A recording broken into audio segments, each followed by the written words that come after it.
Ini menceritakan sebuah pedang sakti yang melegenda, pedang terbelah dua, yang konon memiliki kekuatan tak tertandingi.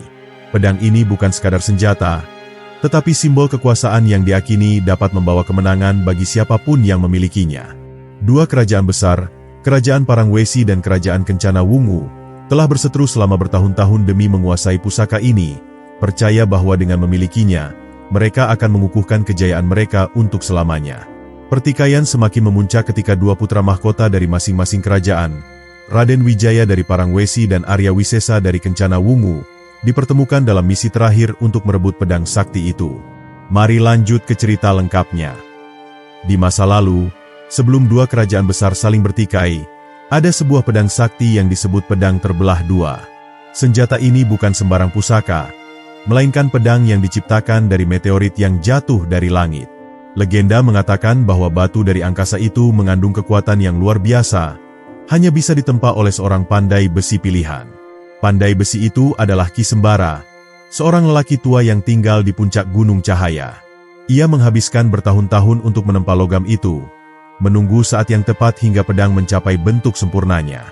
Saat pedang itu akhirnya selesai, cahaya biru berpendar dari bilahnya. Pedang itu mampu membelah batu besar hanya dengan satu tebasan. Tapi yang lebih mengerikan adalah aura yang memancar darinya. Pedang itu dikatakan dapat memberi kekuatan luar biasa bagi pemiliknya, tapi juga membawa kutukan bagi mereka yang berniat menggunakannya untuk kejahatan. Ki Sembara, yang sadar akan bahaya pedang itu, mencoba menyembunyikannya agar tidak jatuh ke tangan orang yang salah. Namun, dua kerajaan besar, Kerajaan Indrapura dan Kerajaan Ranjagraha, mendengar tentang keberadaan pedang itu. Raja Indrapura, Prabu Dharmawangsa, percaya bahwa pedang itu adalah kunci kejayaan dan kemenangan abadi bagi kerajaannya. Sementara itu, Raja Ranjagraha, Prabu Jayanegara, berpendapat bahwa pedang itu harus dimusnahkan agar tidak menimbulkan peperangan yang lebih besar. Namun, keinginan mereka bertabrakan, menyebabkan ketegangan di antara dua kerajaan yang sebelumnya damai. Seorang panglima perang dari Indrapura, Arya Brantaka, dikirim untuk mencari pedang itu dan membawanya kembali ke istana. Ia membawa pasukan terbaiknya untuk mencari keberadaan Ki Sembara. Namun, Ranjagraha tidak tinggal diam. Mereka mengirim senopati terbaiknya, Raden Kumara, untuk menghentikan Brantaka sebelum ia mendapatkan pedang tersebut. Pertarungan di antara kedua pihak pun tak terelakkan. Saat kedua pasukan hampir menemukan Ki Sembara, sang pandai besi tua sudah lebih dulu mengambil keputusan. Dengan kekuatan terakhirnya, ia membelah pedang itu menjadi dua bagian, masing-masing memiliki separuh kekuatannya. Satu bagian disimpan di dalam gua yang hanya bisa ditemukan dengan hati yang suci, sementara bagian lainnya dilemparkan ke dalam sungai suci yang arusnya deras. Dengan ini, ia berharap pedang itu tidak akan membawa kehancuran. Namun, keputusan ini justru menambah dendam di antara dua kerajaan. Masing-masing ingin memiliki keseluruhan pedang. Percaya bahwa hanya dengan menyatukannya mereka bisa mendapatkan kekuatan penuh. Perburuan pedang terbelah dua pun dimulai, menandai awal dari peperangan besar yang tak terelakkan. Setelah mengetahui bahwa pedang itu telah dibelah, Raja Dharmawangsa segera mengerahkan segenap kekuatan pasukannya untuk mencari setengah pedang yang tersembunyi di dalam gua. Ia percaya bahwa dengan separuh pedang saja, kekuatannya sudah cukup untuk mengalahkan Ranjagraha. Sementara itu, Raja Jayanegara yang mengetahui bahwa bagian lain pedang telah hanyut di sungai, mengutus prajurit-prajurit terbaiknya untuk menyelami aliran air yang berbahaya demi menemukan senjata tersebut.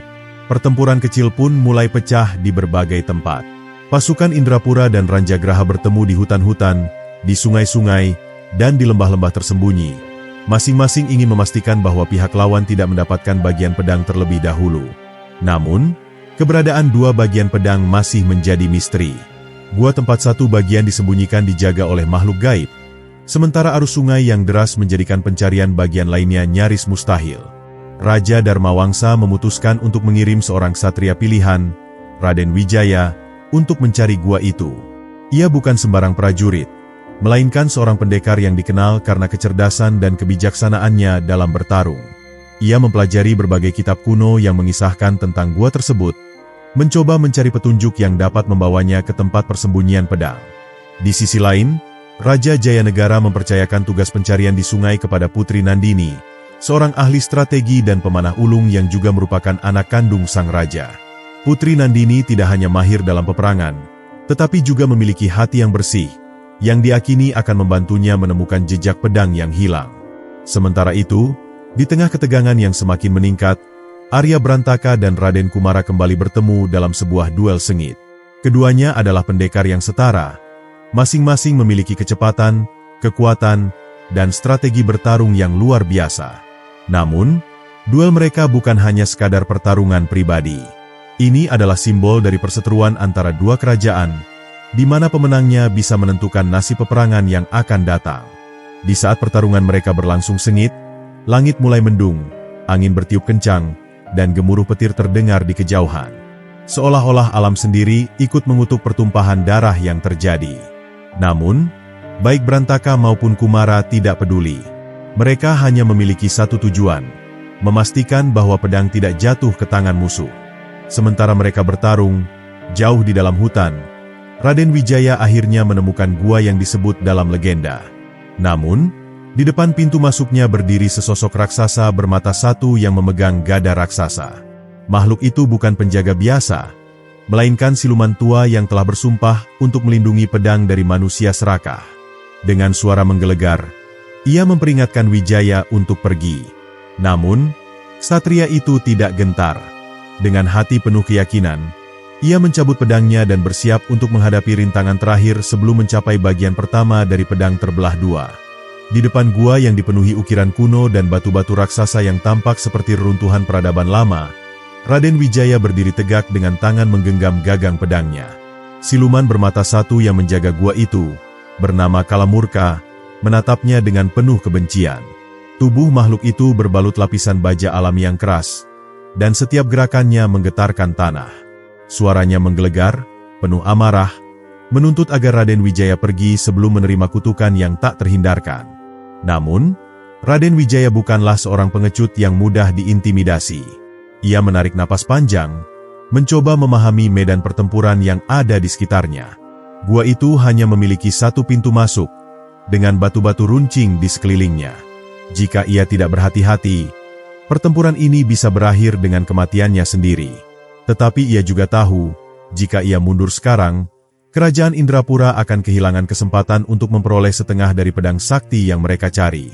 Kalamurka mengayunkan gada raksasanya dengan cepat, menciptakan angin kencang yang merobohkan beberapa pohon di sekitarnya. Raden Wijaya menghindar dengan lincah, melompat ke atas batu dan menggunakan ketangkasan tubuhnya untuk menari di antara serangan yang mematikan. Ia bukan hanya seorang ahli pedang, tetapi juga seorang ahli strategi yang paham bahwa melawan makhluk sebesar Kalamurka dengan kekuatan langsung adalah sebuah kesalahan. Dengan satu lompatan cepat, ia berhasil menyerang celah di tubuh siluman itu, menusukkan pedangnya ke bagian yang tampak lebih rapuh. Namun, serangan itu tidak cukup dalam untuk melumpuhkan sang penjaga. Kalamurka mengaum marah, memukul tanah dengan gada hingga menciptakan getaran hebat. Raden Wijaya kehilangan keseimbangan dan jatuh ke tanah, nyaris terkena pukulan mematikan. Di tengah pertempuran sengit itu, Raden Wijaya mengingat ajaran gurunya. Ia menutup matanya sejenak, mendengarkan ritme pergerakan lawannya.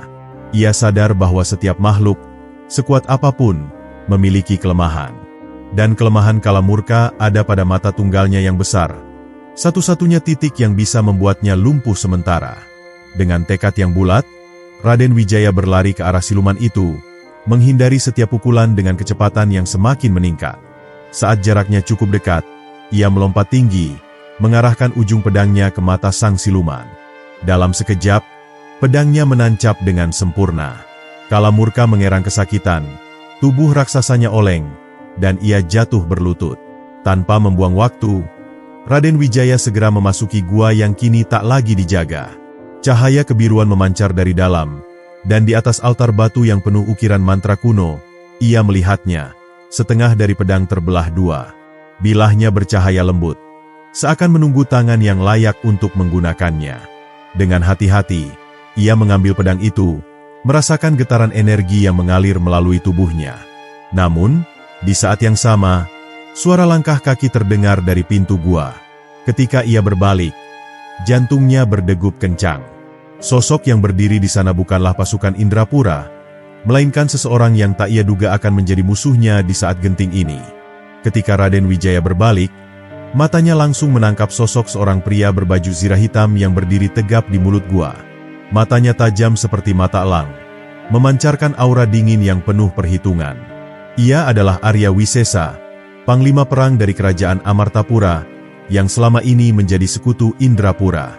Namun, kehadirannya yang tiba-tiba di tempat ini, saat Raden Wijaya baru saja memperoleh setengah dari pedang sakti, hanya bisa berarti satu hal, pengkhianatan. Serahkan pedang itu, Raden Wijaya, ujar Arya Wisesa dengan nada tenang, tetapi syarat dengan ancaman tersirat. Ini bukan pertempuran yang harus kau menangkan sendirian. Raden Wijaya menggenggam erat gagang pedangnya. Ia mengenal Arya Wisesa sebagai seorang pendekar hebat, seorang ahli strategi yang licik, dan lebih dari itu, seorang yang tidak pernah bertindak tanpa tujuan. Jika Arya Wisesa datang ke sini, itu berarti kerajaan Amartapura telah mengkhianati perjanjian damai mereka dengan Indrapura.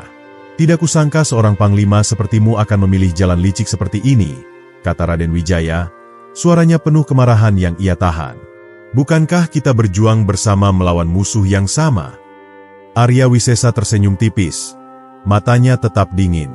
Perjanjian dan kesetiaan hanyalah alat untuk mencapai tujuan yang lebih besar, Raden Wijaya. Amartapura tidak bisa membiarkan Indrapura menjadi lebih kuat dengan memiliki senjata ini. Dan aku tidak bisa membiarkanmu meninggalkan gua ini dalam keadaan hidup. Tanpa peringatan, Arya Wisesa menyerang dengan kecepatan luar biasa. Pedangnya bergerak seperti kilat, mengarah langsung ke tenggorokan Raden Wijaya. Dengan refleks yang tajam, Raden mengangkat pedangnya untuk menangkis serangan itu, menciptakan percikan api ketika dua bilah sakti saling bertabrakan. Getaran yang dihasilkan membuat dinding gua bergetar, dan debu beterbangan ke segala arah. Mereka bertarung sengit. Setiap tebasan dan serangan mereka dihiasi dengan keahlian yang nyaris sempurna. Arya Wisesa menggunakan teknik bertarung yang penuh tipu daya, seringkali berpura-pura membuka celahnya untuk menjebak lawannya. Namun, Raden Wijaya tidak mudah tertipu. Ia membaca pola serangan Arya, menunggu momen yang tepat untuk melancarkan serangan balik. Dalam satu gerakan cepat, Raden Wijaya melompat ke belakang, memanfaatkan batu-batu besar di dalam gua sebagai pijakan. Dengan sigap, ia melesat turun, mengarahkan pedangnya ke bahu Arya Wisesa. Namun, Panglima Amartapura itu bukanlah lawan yang bisa dikalahkan dengan mudah. Ia memutar tubuhnya dengan cekatan, menghindari serangan, lalu membalas dengan sebuah tendangan keras yang membuat Raden Wijaya terlempar ke dinding gua. Raden Wijaya terbatuk. Darah mengalir dari sudut bibirnya. Tapi ia tidak boleh menyerah. Ia merasakan energi aneh mengalir dari pedang yang ia genggam. Seakan-akan pedang itu berbisik kepadanya, membimbingnya. Ia menutup matanya sejenak, lalu membuka kembali dengan tekad yang semakin membara. Arya Wisesa melihat perubahan dalam aura Raden Wijaya. Ia tahu bahwa jika pertarungan ini berlanjut, ia mungkin tidak akan bisa menang. Maka, dengan sebuah gerakan cepat, ia menarik tabung kecil dari ikat pinggangnya dan melemparkannya ke tanah. Asap hitam langsung menyebar, memenuhi gua dengan kegelapan yang pekat. Saat asap mulai menghilang, Raden Wijaya mendapati bahwa Arya Wisesa telah menghilang. Namun, sesuatu yang lebih buruk terjadi. Setengah pedang yang baru saja ia dapatkan juga telah lenyap. Raden Wijaya berlari keluar dari gua dengan napas memburu. Matanya liar mencari sosok Arya Wisesa. Ia tidak bisa membiarkan pengkhianat itu lolos dengan setengah pedang sakti. Jika pedang itu jatuh ke tangan yang salah, keseimbangan kekuatan di antara dua kerajaan akan terganggu, dan perang besar tak bisa dihindari. Langit telah menghitam sepenuhnya, hanya diterangi oleh cahaya bulan yang samar. Hutan di sekitar gua itu lebat dan penuh dengan bayangan yang menari di antara pepohonan. Angin malam membawa bisikan-bisikan aneh. Seakan ada makhluk-makhluk tak kasat mata yang mengawasi setiap langkahnya. Raden Wijaya mencoba mendengarkan suara langkah kaki. Namun Arya Wisesa adalah seorang pemburu yang terlatih. Ia tidak meninggalkan jejak yang mudah ditemukan. Namun, Raden tahu bahwa panglima pengkhianat itu tidak mungkin sudah jauh. Ia hanya perlu mencari dengan lebih teliti. Ia meraba-raba tanah dengan ujung jarinya, mencari tanda-tanda kecil yang bisa memberinya petunjuk. Dan akhirnya, ia menemukannya, jejak kaki yang samar, menuju ke arah sungai di sisi barat hutan. Tanpa ragu, Raden Wijaya segera berlari ke arah sana, menyelinap di antara semak-semak dan menghindari dahan yang menjulur seperti tangan-tangan gelap. Sungai itu berkilauan di bawah sinar bulan, airnya mengalir tenang, seakan menyembunyikan sesuatu di dasarnya. Raden Wijaya menyipitkan mata, mencari tanda-tanda pergerakan. Lalu, ia melihatnya, bayangan seorang pria yang berdiri di atas perahu kecil, bersiap untuk menyeberangi sungai. Arya Wisesa. Tanpa berpikir panjang, Raden Wijaya melompat ke dalam air, berenang dengan kecepatan penuh menuju perahu itu. Arya Wisesa menoleh. Matanya terkejut melihat bahwa Raden Wijaya berhasil menyusulnya. Dengan cepat, ia mencabut pedangnya dan mengayunkan ke arah air, mencoba melukai Raden sebelum ia bisa naik ke atas perahu. Namun, Raden Wijaya lebih cepat. Dengan satu gerakan kuat, ia menarik bagian tepi perahu, membuatnya oleng. Arya Wisesa kehilangan keseimbangan sesaat. Cukup lama bagi Raden untuk naik dan menendangnya ke sisi lain. Kini mereka berdua berdiri di atas perahu yang bergoyang hebat, pedang di tangan masing-masing, siap untuk bertarung sekali lagi. Air sungai di sekitar mereka beriak, mencerminkan dua sosok yang berhadapan dalam duel yang akan menentukan nasib dua kerajaan. Malam semakin larut, tetapi pertarungan baru saja dimulai. Gelombang air sungai beriak liar saat Raden Wijaya dan Arya Wisesa berdiri di atas perahu kecil yang terus bergoyang. Cahaya bulan memantulkan bayangan mereka di permukaan air, seolah memperlihatkan bayangan dari dua takdir yang kini bertarung di atas arus yang tak menentu. Pedang di tangan masing-masing berkilauan, memantulkan sinar pucat malam. Udara di sekitar mereka terasa berat, dipenuhi ketegangan yang siap meledak kapan saja. Arya Wisesa adalah pendekar ulung, terkenal dengan kecepatannya yang luar biasa dan strategi bertarung yang licik. Raden Wijaya sadar bahwa ia tidak bisa hanya mengandalkan kekuatan dan keberanian semata. Ia harus membaca pergerakan lawannya, mencari celah kecil apapun untuk membalikkan keadaan. Dengan napas teratur, ia memfokuskan pandangannya, menunggu gerakan pertama dari pengkhianat itu. Tanpa peringatan, Arya Wisesa melesat maju, pedangnya menebas udara dalam lintasan mematikan. Raden Wijaya mengangkat pedangnya tepat waktu, menangkis serangan tersebut dengan percikan api kecil dari benturan logam sakti. Perahu yang mereka pijak bergetar hebat, hampir kehilangan keseimbangan. Namun, mereka tetap bertahan. Kaki mereka bergerak lincah untuk menjaga pijakan di atas permukaan yang bergoyang. Serangan demi serangan meluncur dengan kecepatan luar biasa. Arya Wisesa menggunakan teknik bertarung yang gesit, seringkali mengubah arah serangannya secara mendadak, membuat lawannya sulit menebak langkah berikutnya. Tapi Raden Wijaya tidak membiarkan dirinya terbawa arus permainan lawan. Ia tetap tenang, menangkis dan menghindari setiap tebasan dengan akurat. Saat pertempuran semakin intens, perahu kecil itu mulai kehilangan kestabilannya. Air masuk ke dalamnya, membuat kayu-kayunya berderak dan retak. Tapi mereka berdua tak peduli. Bagi mereka, hanya ada satu tujuan, menang atau kalah, hidup atau mati. Dalam satu momen yang menentukan, Arya Wisesa melancarkan serangan ke arah dada Raden Wijaya dengan gerakan cepat seperti kilat. Namun, Raden sudah mengantisipasi langkah ini. Ia berputar ke samping dengan lincah, menghindari serangan itu dengan jarak yang amat tipis. Lalu, dengan satu gerakan balik yang presisi, ia menebas lengan Arya Wisesa. Darah mengalir deras, menciprat ke permukaan sungai yang berkilauan. Arya Wisesa mengerang kesakitan, menggigit bibirnya menahan luka yang parah. Namun, alih-alih mundur, ia justru melemparkan tabung asap kecil ke perahu, menciptakan kabut hitam yang langsung menyelimuti mereka berdua. Dalam kegelapan yang tiba-tiba ini, Raden Wijaya terpaksa mengandalkan instingnya. Ia mendengar suara air berkecipak, langkah kaki yang cepat, lalu keheningan. Saat asap perlahan menghilang, ia mendapati bahwa Arya Wisesa telah melompat ke sungai dan menghilang dalam arus deras, membawa setengah pedang sakti bersamanya. Raden Wijaya menggenggam gagang pedangnya erat, menatap kosong ke arah aliran sungai yang kini tenang. Ia telah menang dalam duel ini, tapi setengah pedang itu masih berada di tangan pengkhianat. Perjuangannya belum selesai. Ia harus mengejar Arya Wisesa, sebelum pedang sakti itu jatuh ke tangan yang salah dan membawa kehancuran bagi dua kerajaan. Fajar menyingsing di ufuk timur, menyinari aliran sungai yang kini tenang setelah pertempuran sengit semalam. Raden Wijaya berdiri di tepian, matanya tajam menelusuri setiap sudut sungai, mencari tanda-tanda kemana Arya Wisesa melarikan diri. Setengah pedang sakti itu masih berada di tangan lawannya, dan ia tidak bisa membiarkan benda pusaka itu jatuh ke pihak yang salah. Dengan napas panjang, ia menjejakkan kakinya ke tanah yang masih lembab oleh embun, melangkah ke dalam hutan lebat yang membentang di depan. Hutan ini bukan sembarang hutan.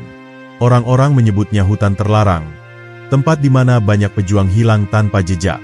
Dahan-dahan pohon yang tinggi menjulang membentuk kanopi gelap yang menutupi sinar matahari, membuat suasana terasa suram dan penuh misteri.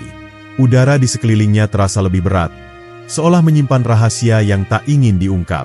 Namun, Raden Wijaya tidak gentar. Langkahnya tegap, meski ia tetap waspada terhadap setiap suara yang terdengar di antara semak-semak. Jejak kaki yang samar terlihat di atas tanah basah. Ia mengikuti jejak itu dengan hati-hati, memastikan setiap langkahnya tidak menimbulkan suara yang bisa menarik perhatian makhluk-makhluk yang bersembunyi di balik pepohonan tua. Sesekali, ia melihat bekas darah di batang kayu dan dedaunan, tanda bahwa Arya Wisesa terluka parah setelah pertarungan mereka di sungai. Namun, hutan ini tidak hanya menyembunyikan musuh. Ada legenda yang mengatakan bahwa di dalamnya berdiam makhluk-makhluk penjaga yang tidak menyukai kehadiran manusia. Raden Wijaya mulai merasakan sesuatu yang aneh. Angin yang seharusnya berembus sejuk kini terasa dingin menusuk tulang. Dari kejauhan, suara gemertak ranting yang patah terdengar, namun tidak ada yang terlihat. Tiba-tiba, semak-semak di sebelahnya berguncang keras. Ia segera mencabut pedangnya, bersiap menghadapi ancaman yang tak diketahui. Dari balik kegelapan hutan, muncullah sosok-sosok berkerudung hitam dengan mata merah menyala. Mereka adalah para penjaga hutan, makhluk yang dikabarkan hanya muncul ketika seseorang melanggar batas wilayah mereka. Tanpa peringatan, salah satu dari mereka melesat dengan kecepatan luar biasa, menyerang Raden Wijaya dengan bilah belati tajam. Dengan refleks cepat, ia menangkis serangan itu, namun para penjaga lainnya tidak tinggal diam. Dalam sekejap, ia dikepung dari segala arah. Serangan datang silih berganti seperti bayangan yang menari di antara pepohonan. Raden Wijaya menyadari bahwa pertarungan ini tidak bisa dimenangkan hanya dengan kekuatan. Ia harus menggunakan strategi. Dengan gesit, ia melompat ke batang pohon yang tumbang, memanfaatkan ketinggian untuk menghindari serangan mendadak. Dari posisi itu, ia melihat sesuatu yang mencurigakan, tanda-tanda pijakan di tanah yang berbeda dari jejak kaki para penjaga hutan. Itu pasti milik Arya Wisesa. Mengetahui bahwa waktunya terbatas, Raden Wijaya membuat keputusan cepat. Ia mengayunkan pedangnya ke tanah, menciptakan hempasan angin kuat yang membuat para penjaga mundur sejenak. Kesempatan itu tidak ia sia-siakan. Ia segera berlari secepat mungkin, mengikuti jejak yang mengarah lebih dalam ke hutan, meninggalkan makhluk-makhluk penjaga yang masih kebingungan dengan serangan mendadaknya. Hutan semakin gelap, pohon-pohon semakin rapat, dan suara-suara aneh semakin sering terdengar. Namun, ia tetap melangkah maju, mengejar bayangan yang terus menjauh. Pedang sakti yang terbelah dua harus disatukan kembali, sebelum kekuatannya disalahgunakan. Perjalanannya belum berakhir, dan ia tahu bahwa di balik hutan ini, bahaya yang lebih besar telah menantinya. Langkah Raden Wijaya semakin dalam memasuki bagian terdalam dari hutan terlarang, di mana cahaya matahari hanya menjadi bayangan samar di balik rimbunan dahan yang berpilin bagai jaring raksasa. Udara semakin dingin, membawa aroma tanah basah yang bercampur dengan wewangian bunga liar, tetapi ada sesuatu yang mengusik pikirannya. Sebuah aura gelap yang mengalir di sekitarnya, mengisyaratkan bahwa ia telah melewati batas yang seharusnya tidak diinjak oleh manusia. Di kejauhan, di balik kabut yang menggantung rendah, sebuah benteng tua menjulang dengan dinding batu yang mulai ditelan oleh akar-akar besar. Bangunan itu tampak seperti peninggalan masa lalu yang telah lama terlupakan, namun tetap berdiri megah dengan nuansa kelam yang menggetarkan hati. Raden Wijaya tidak meragukan bahwa Arya Wisesa bersembunyi di dalamnya.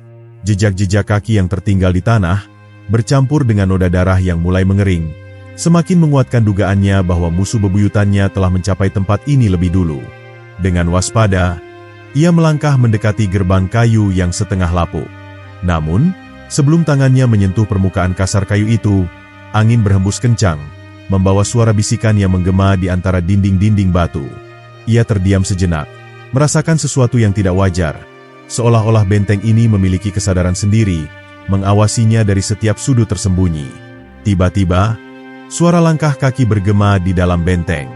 Raden Wijaya segera menyelinap ke balik reruntuhan tembok, mengintai dengan napas tertahan.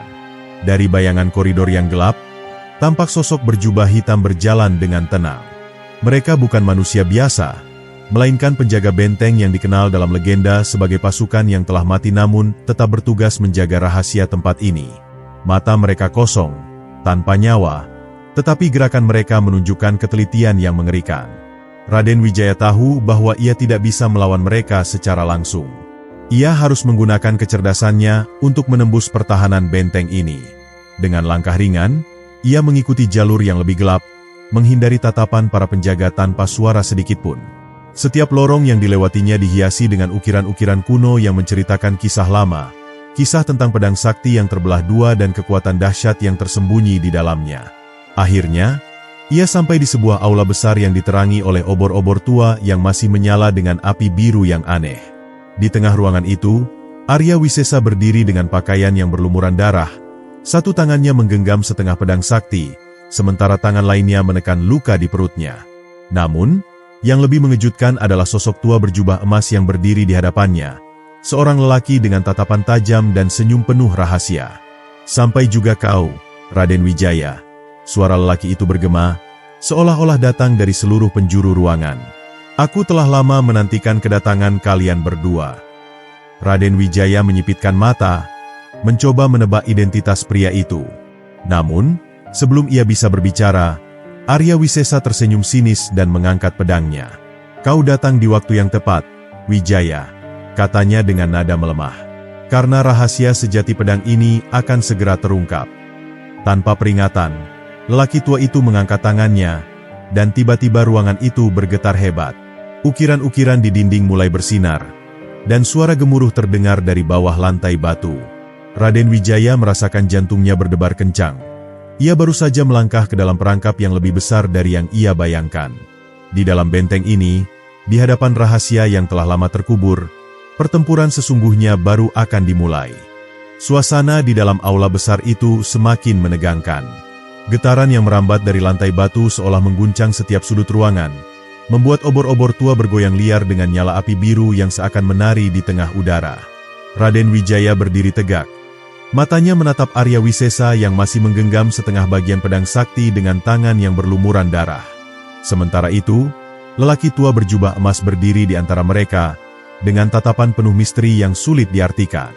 "Kalian berdua telah ditakdirkan untuk sampai ke sini," kata lelaki tua itu dengan suara yang menggema ke seluruh ruangan.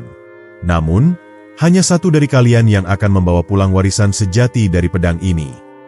Raden Wijaya mengerutkan kening. Perhatiannya terbagi antara lelaki tua itu dan Arya Wisesa yang kini bersiap untuk menyerang. Ia bisa melihat kilatan tekad di mata lawannya, meskipun tubuhnya telah terluka cukup parah. Namun, justru dalam keadaan seperti ini, Arya Wisesa tampak lebih berbahaya daripada sebelumnya. Tanpa peringatan, Arya Wisesa melesat maju dengan kecepatan yang luar biasa. Pedang yang digenggamnya melesat tajam, membelah udara dengan suara mendesis.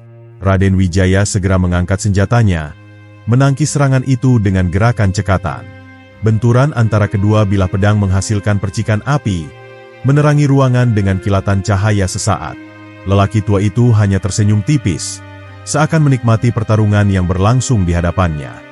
"Kekuatan sejati pedang ini tidak hanya terletak pada ketajamannya," katanya perlahan, "tetapi pada hati yang mampu menanggung bebannya." Raden Wijaya dan Arya Wisesa terus bertarung. Setiap serangan dan tangkisan mereka semakin ganas, semakin berbahaya. Keringat bercucuran di dahi mereka, napas mereka mulai memburu, tetapi tak satu pun dari mereka menunjukkan tanda-tanda ingin menyerah. Mereka berdua tahu bahwa ini bukan hanya sekadar pertarungan biasa. Ini adalah ujian terakhir untuk membuktikan siapa yang benar-benar layak menjadi pemilik pedang sakti. Namun, sesuatu yang aneh mulai terjadi. Semakin lama mereka bertarung, semakin besar getaran yang mengguncang ruangan. Retakan mulai muncul di lantai batu, dan simbol-simbol kuno yang terukir di dinding mulai bersinar dengan cahaya merah menyala. Lelaki tua itu masih berdiri di tempatnya, tetapi tatapannya berubah menjadi lebih serius. "Kalian terlalu terpaku pada pertempuran ini," katanya dengan nada peringatan. "Kalian lupa bahwa pedang ini bukan hanya alat untuk bertarung, tetapi juga kunci untuk membangkitkan sesuatu yang jauh lebih besar. Mendengar kata-kata itu, Raden Wijaya melompat mundur, menyadari bahwa ada sesuatu yang salah. Ia melihat ke arah Arya Wisesa, yang juga tampak ragu-ragu sejenak sebelum akhirnya menyadari bahwa lantai di bawah mereka mulai retak semakin lebar.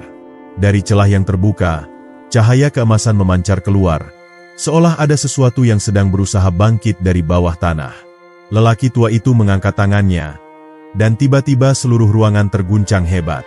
Dari dalam tanah, sebuah altar batu mulai muncul, dan di atasnya, sebuah pedang utuh yang tampak bercahaya perlahan terangkat ke udara. Mata Raden Wijaya membelalak. Pedang itu bukanlah setengah dari pedang sakti yang mereka perebutkan, melainkan wujud aslinya sebelum terbelah. Arya Wisesa terengah-engah. Matanya terpaku pada pedang itu dengan ekspresi antara ketakutan dan ketamakan. Jadi selama ini, pedang yang kita perebutkan hanyalah bagian dari sesuatu yang lebih besar. Suaranya bergetar, penuh dengan keheranan. Lelaki tua itu mengangguk pelan. Benar. Dan hanya satu dari kalian yang berhak menyatukannya kembali. Raden Wijaya dan Arya Wisesa saling bertukar pandang. Di antara mereka, tidak hanya pertarungan yang harus diselesaikan, tetapi juga sebuah pilihan besar yang akan menentukan nasib kedua kerajaan mereka. Di hadapan mereka, pedang sakti yang utuh melayang perlahan, menunggu untuk dipilih oleh tangan yang benar-benar layak. Ruangan itu kini dipenuhi cahaya keemasan yang memancar dari pedang sakti yang telah kembali ke wujud aslinya. Aura magis yang terpancar darinya begitu kuat, hingga membuat udara di sekitar bergetar. Raden Wijaya dan Arya Wisesa berdiri tegak, saling menatap dengan napas yang masih memburu setelah pertarungan panjang mereka. Lelaki tua berjubah emas itu tetap diam, membiarkan takdir berbicara melalui mereka.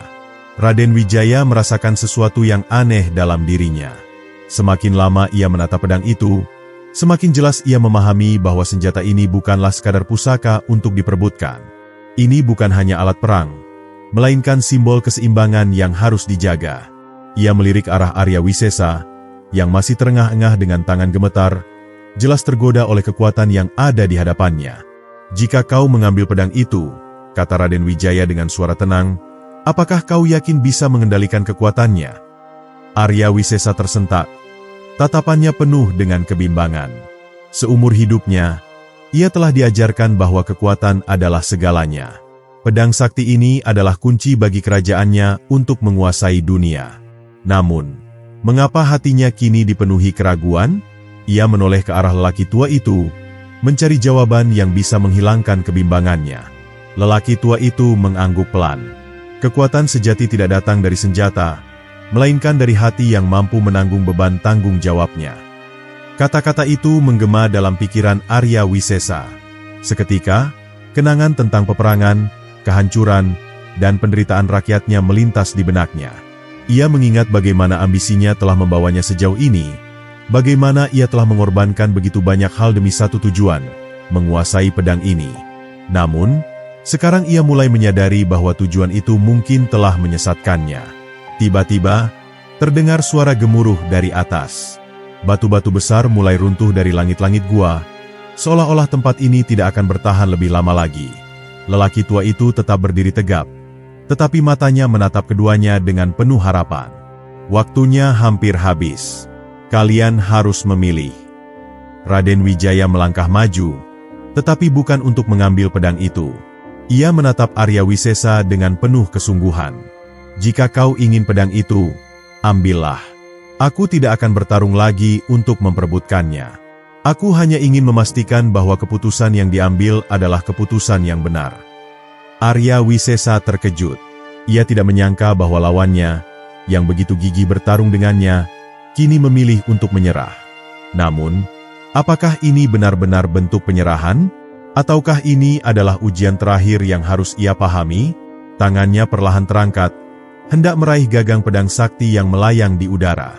Namun, sesaat sebelum jemarinya menyentuhnya, ia merasakan getaran yang begitu kuat di dadanya, sebuah perasaan yang belum pernah ia rasakan sebelumnya. Ia teringat semua perjalanannya, semua pertempuran yang telah ia lalui, dan semua darah yang telah tertumpah. Kemudian, dengan suara berat, ia menurunkan tangannya.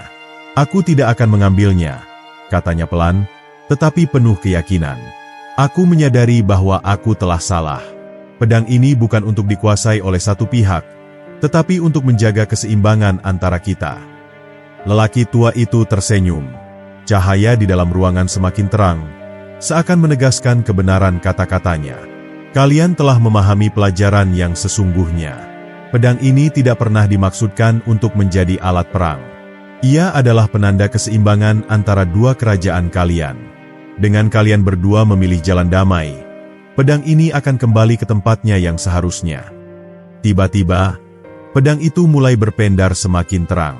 Cahaya keemasan yang menyelimutinya berubah menjadi ribuan serpihan cahaya yang berputar-putar sebelum akhirnya menghilang ke udara. Kedua pemuda itu hanya bisa menatap takjub ketika pedang itu lenyap begitu saja, seolah kembali ke dunia tempat asalnya. Getaran di dalam ruangan berhenti, langit-langit yang retak mulai menutup kembali, dan suasana kembali tenang. Lelaki tua itu melangkah maju, menepuk bahu keduanya dengan penuh kebanggaan. "Hari ini, kalian telah menuliskan legenda baru. Tidak ada pedang yang akan kembali ke kerajaan manapun, tetapi kalian telah memenangkan sesuatu yang jauh lebih besar. Kesadaran bahwa kekuatan sejati bukan berasal dari senjata, tetapi dari hati yang mampu memahami makna sejati dari kekuasaan." Raden Wijaya dan Arya Wisesa saling bertatapan, dan untuk pertama kalinya, mereka melihat satu sama lain bukan sebagai musuh, tetapi sebagai dua pemimpin yang memahami satu hal yang sama, bahwa perang bukanlah jawaban. Dengan langkah mantap, mereka berdua berjalan keluar dari gua itu, meninggalkan segala pertikaian di belakang mereka. Kedua kerajaan mungkin telah berperang selama bertahun-tahun, tetapi malam ini, dua pewaris tahta telah memahami bahwa perdamaian adalah satu-satunya jalan yang benar. Dan demikianlah, legenda tentang pedang terbelah dua bukanlah tentang siapa yang berhasil memilikinya, melainkan tentang dua pemuda yang belajar bahwa kekuatan sejati tidak terletak pada senjata, tetapi pada hati yang mampu memilih jalan yang benar.